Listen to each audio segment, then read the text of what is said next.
Good evening, everybody. This is the Rabbit Hedgehog, and it's been a little bit since I've been on here, but you know, one of those things. Motovlogging can take some time and kind of hard to get accomplished and know exactly what you're going to talk about and such. And you know, well, here it is at night, a little bit rainy, a little bit rock and rolly. You know, one of those things. But at any rate, just wanted to say this is the first motovlog from back the KOR 650 that I bought. It's a 2014 new edition, so brand spanking new.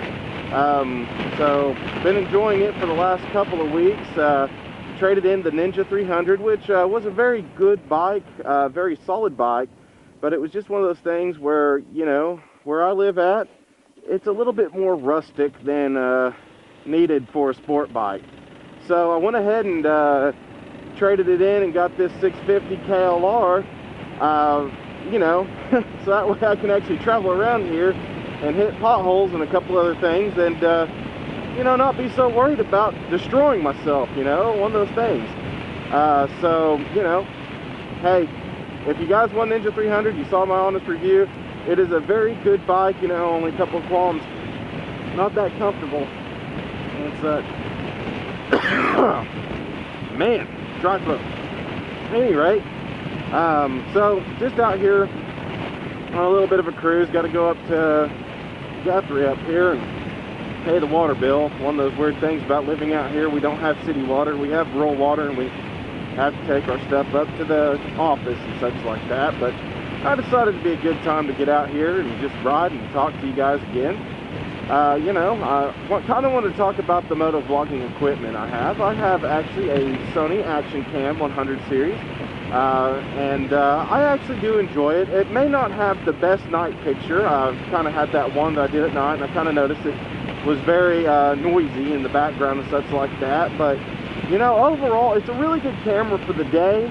It does a very good job for what it's worth, and the biggest reason I bought it was because of the fact that, unlike the GoPro, it's splash-proof out of the box and actually has waterproofing on it and waterproof seals and everything like that. And also because of the, if you can see down there, that thing that's been on my arm, that's actually the remote for it. And that remote is actually very handy because it has an LCD screen that actually shows what the camera's seeing, unlike the GoPro, which just has record, stop, and such like that. This one, you can see everything. It does control up to 5 different cameras. I have 2.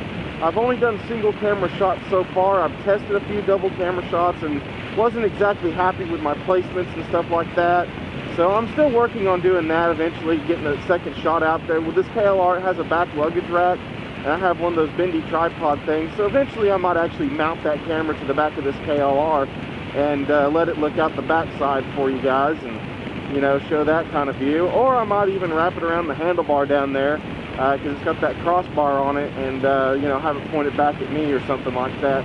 So eventually you might see the second shot come into play. But I overall like the Sony because, I mean, it does have the NFC chips in it, so your Android phone, you just tap it and now it's a remote for it. You can use this Wi-Fi remote that I have on my arm, you know, and stuff like that. And then the Wi-Fi and also the built-in GPS where I can watch my video with the telematics that shows my speed and everything like that. So if I have a question about my speedometer, hey, I can take a look at that and actually see what I'm doing and compare and make sure that I'm calibrated correctly, you know, things like that. It's kind of nice to have and know exactly what's, you know, showing. So, you know, overall, the Sony cameras are really good, and like I said, it is raining right now, and I'm not too scared about it getting hurt because it does have the waterproofing on it and things like that already built in without that specific case that it needs to be wrapped around in, which I have that too. It just gives it a little bit added protection and things like that. Sound quality, if you're just using it as a camcorder, is actually really good. Picture quality is really good. The still shots of me on my camera, or on the page here, the channel, actually, that's me taking shots from actual videos of me riding my bikes and just basically pulling a timeline out of those videos and showing that, you know, just that one frame, that one shot, and it comes out really good. And I've got a few shots where it was just taken straight up and it looks real good too. So, you know, great cameras. So, you know, and also about the KLR, you know, I've had it since the 22nd of August, so I've had it a few weeks. And I have to say, this is one of the best bikes I've ever ridden. I enjoy the tallness of it. I know it's dark, so you can't see it, but you sit above cars in this thing, and you actually sit on par with trucks in this thing, you know, like pickup trucks, in terms of your seating position, because it has a 35-inch seat height. And it makes it for quite enjoyable point of view. Kind of makes you perched up there and, you know, kind of enjoy being up high and can see a lot further out there. I do like the upright sitting position a lot more than I did the forward-leaning position of the Kawasaki Ninja. You know, like I said, I'm not really a sport biker, so, you know, it's kind of good to get away from that position. I like this a lot better. I like sitting up. I like riding this way. I do like what they've done to the KLR this year. When they first came out with this in the first part of 2014, it was the old edition. It was slightly different. It had a different shock setup, different seat, and things like that. And I'll go over those in the walk around here pretty soon when it's daylight. But overall, what they've done is they've scalloped out the front seat a little bit more and gave it some better, you know, comfort in the front end of it. It's not as wide in the front as it used to be. So it now, you know, is better able to take a rider, and it's a little bit wider for the pillion in the back, and it's something my wife really enjoys. She hated riding on the back of that Ninja. Said it was the most uncomfortable thing in the world, and, you know, all this other stuff, and really disregarded that bike whenever I went out to ride on it. She's like, nah, I won't ride this time, because she did not like it that much. She loves biking, she loves riding with me, but when it came to that bike, it was all over. No, it was just like big no. So, you know, one of those things that, hey, you gotta do what you gotta do. And, you know, after a little bit of time, I kind of did some research, and, you know, since she decided she really didn't want to ride the Ninja and didn't really like riding it and didn't really like being a passenger on it, I decided that, hey, it's gotta go. You know, it's not an old bike, but, you know, it's gotta go. So I got this one, and quite frankly, we've enjoyed it. We've been off-road with this one a couple of times with her as a passenger, and, you know, it's a different feeling being out there on dirt roads and on trails and stuff like that around the lakes around here. Lake Liberty has a pretty nice little trail system around it if you can get back into it, and quite enjoyable to get on and play around with and things like that. So, you know, I enjoy just being on this bike. It's extremely comfortable. The suspension, because it has loads and loads of travel, 7.3 inches of travel or so in the back, and roughly 8 inches or so on the front. I mean, there is just nothing wrong with that at all. There is absolutely something golden about having that much suspension travel. And this is a broken road. If you could see it shaking in my camera, this road is really rough, and this bike is extremely confidence inspiring. You know, it doesn't feel like it's gonna break your back or anything like that, like the 1200T or anything like that. It just goes right over the bumps, doesn't really complain about it, and just rides sweet. And I mean, yeah, there's a few drawbacks to this bike. Doesn't have a fuel gauge, doesn't have a fuel light, carbureted, so you have to deal with the issues of the carburetor and things like that when it's a cold start and stuff like that. But, you know, we got down into the 40s the other day, and I started this puppy up without the choke just to see what it would do, and it fired right up and warmed right up and didn't care. So, you know, kudos to Kawasaki for their carburetor choice. You know, great tuning. Fueling on this bike's extremely even for it being carbureted. 650 single cylinder thumper. Plenty of power. I know a lot of people say it's underpowered when they're reviewing this on the motorcycle things, like Motorcycle USA and stuff like that. And, you know, I don't see it. I don't feel it either. And it's very enjoyable. I even had my cousin ride this bike, and he even said it had plenty of power and get up and go for what it was worth. So, you know, we really enjoyed this bike, and this is the first bike he's actually interested in possibly buying one of these days, and I hope he does, because I need a riding buddy there. Whoops. Forget what you just saw, people. I didn't mean to shift into neutral right there. Sometimes that happens, right? But at any rate, you know, just out and about in the night and it's actually been quite nice out here recently. Oklahoma has experienced, 100-degree weather past few weeks and stuff like that, and we finally got down in temperature, and we're not supposed to see the 90s this week, and that's pretty good for September, especially the last few years. We've had hundreds and hundreds of degrees of temperatures day in, day out, and all this other stuff, and it wasn't very fun. And hold on just a second, folks. Got to get my payment out here and put it in the night drop box here. Yeah. Why drive a car whenever you can ride a bike, right, folks? No matter what it's for, ride your bike. It's more fun that way. Make sure that pocket's zipped up since we got some rain. The coat I got on is waterproof. Oh, and there's something worth mentioning. Just kind of the riding gear I've got. I actually don't use conventional motorcycle boots and things like that. I use tactical boots from Bates. That's the type of riding boot I usually wear. They're very comfortable, very waterproof. They do have the zipper side like a lot of motorcycle boots do. And they're oil resistant and slip resistant too. And they're quite a bit cheaper than your branded motorcycle boots and things like that. And very comfortable. And I also use Ariat Western boots as well that are the electronics. I think it's electricians or something like that.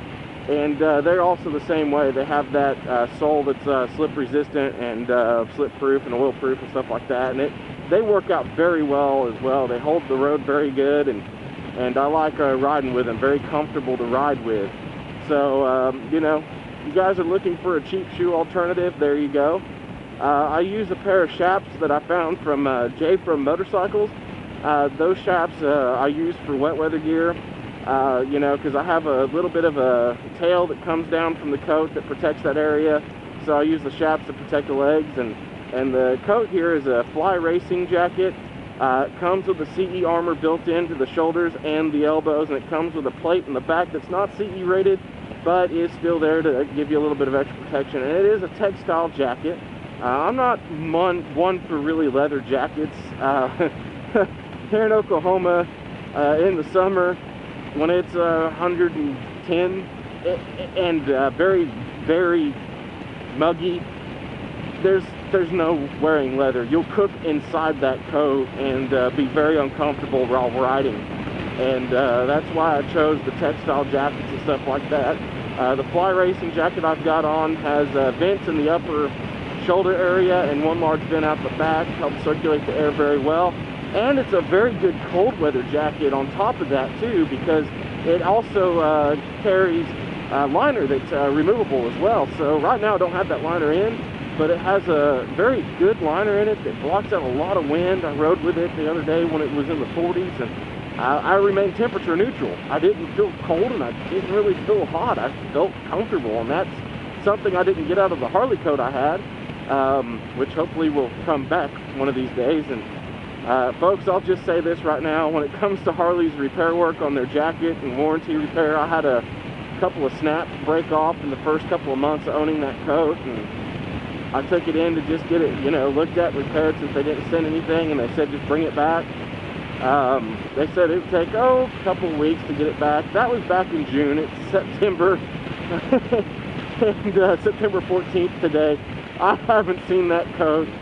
And I kind of asked them what's going on, and they said they didn't know, and they'll try to get back with me as soon as they can on that. But I have to say this, folks, I'll kind of review the dealers I've been to as well on this vlog. So this is going to be kind of one of those long random vlogs of mine that I'll have every once in a while. I do like Iron Nation Harley Davidson in Edmond, Oklahoma. They've treated me and my wife extremely well, and we've done lots of business with them, and they've been nothing but professional, nothing but good. Phil Caffey, manager up there. If you need a bike and you're in the Oklahoma City, Edmond area, go talk to Phil Caffey. That guy's the man. He'll get you on a bike. He'll find a way. If you don't think you can get away, he'll find a way. He's that good. And also down at House of Kawasaki. House of Kawasaki is the provider of the Ninja 300 that I had for a while. Jerry down there is a good man, and I just have to say, go down there and talk to them, and they'll get you on a bike as well. They're very good, very professional, and also Ajax Kawasaki. I'll have to give out a shout out to Brian. They're the guys that hooked me up with the KLR 650, and they've been very good to me since I purchased it. You know, I had a little bit of a problem in the first week of ownership with it, and I took it back up there, and their service guys came out and showed me everything that was wrong, and they admitted that there was an incident because I kind of came in a little late that day to purchase the bike, and they tried to throw it together pretty quick, and they got it right. They just didn't get the one of the cables was a little bit out of alignment. It was causing a squeak against the frame. And I thought it might have been the head bearing was pinched or something, because when you hear squeaking from the head, turning and stuff like that, you get a little bit worried. So went down there, they showed me what it was and fixed it up and did a good job for it. So give a shout out to those guys as well. These guys have been around in Oklahoma for a very long time. House of Kawasaki and Ajax have both been around for 50 years or so. Iron Nation has been around for at least 20 some years now. They're an offshoot of Harley-Davidson World that's on Reno in Oklahoma City, and those guys are good as well down at Harley-Davidson World and on Reno. So those are the guys I've worked with. There's some other dealers around here I just haven't had a chance to go talk to.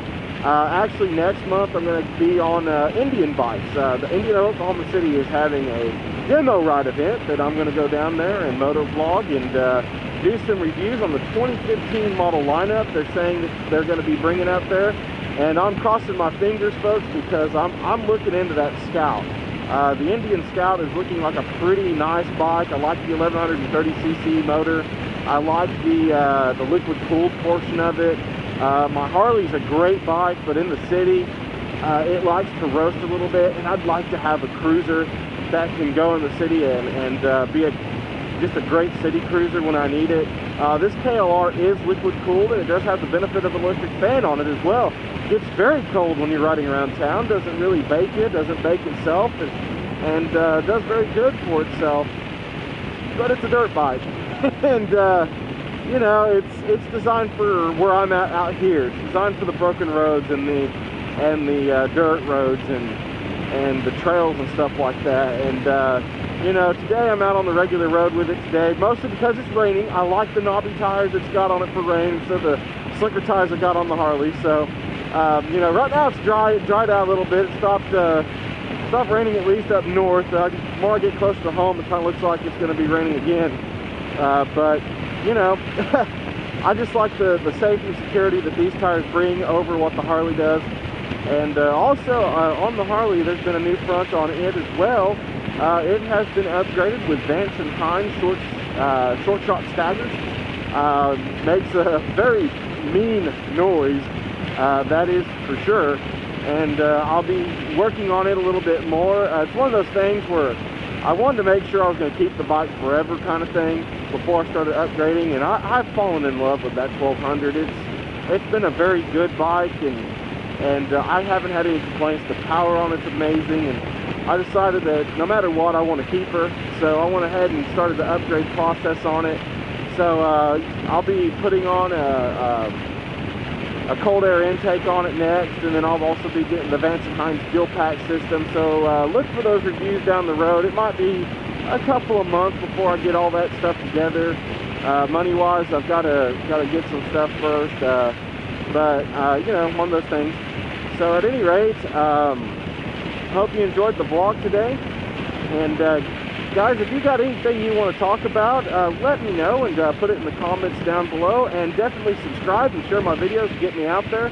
I'd also like to give out a shout out to Surplus. He's brand new into the moto vlogging. He's out of Norman, Oklahoma area, and he's doing real good so far. He's got a couple of videos. I'm going to add him into my Hedgehog's Choice channel selection on my channel page. So definitely go check him out and give him a shout out and give him some subs as well. So definitely one of these days we might hook up and do a moto vlog down there. I know he works with Fort Thunder Harley-Davidson, probably does a few rides down there. So maybe one day, hey, we'll hook up. So at any rate, Surplus, just want to give you that shout out. At any rate, this is the Rabid Hedgehog. Have a good day, and everybody keep that shiny side up. Be safe out there, and always remember to get a friend on a motorcycle, because it's the best therapy there is in the world. Have a good night, everybody.